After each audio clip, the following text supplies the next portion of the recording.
உங்களுக்கு தெரியும், அவர் தொடர்ந்து எதிர்க்கட்சி தலைவர்கள் தொடர்ந்து சுற்றுப்பயணத்தில் இருக்கின்றார், மக்களை சந்தித்துக் கொண்டிருக்கின்றார். சமீப காலமாக ஒரு 10 நாட்களுக்கு முன்பு என்ன நடந்தது என்பதை நீங்களே பார்த்திருப்பீர்கள்.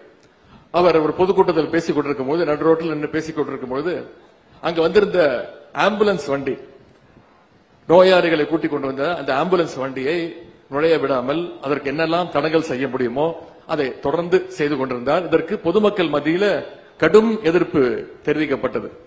எதிர்க்கட்சி தலைவர்களுக்கு நான் தெரிவித்துக் கொள்வது, நீங்கள் இன்றைக்கு ஆம்புலன்ஸ் வண்டிகளை எல்லாம் நிப்பாட்ட முயற்சி செய்து கொண்டிருக்கிறீர்கள். ஆனால் உங்களுக்கு ஒன்று புரியவில்லை, உங்களுடைய கட்சியே, உங்களுடைய இயக்கமே விரைவில் ஆம்புலன்ஸ் வண்டியில போகக்கூடிய நிலைமை தமிழ்நாட்டு மக்கள் ஏற்படுத்துவார்கள். விரைவில் ஐசியூவில் தான் உங்களுடைய இயக்கம் அனுமதிக்கப்படும் என்பதை தெரிவித்து, உங்களையும் காப்பாற்றுகின்ற அந்த பொறுப்பை நம்முடைய முதலமைச்சர் அவர்கள் செய்வார் என்றதையும் இங்கே நான் கூறிக்கொள்ள விரும்புகின்றேன்.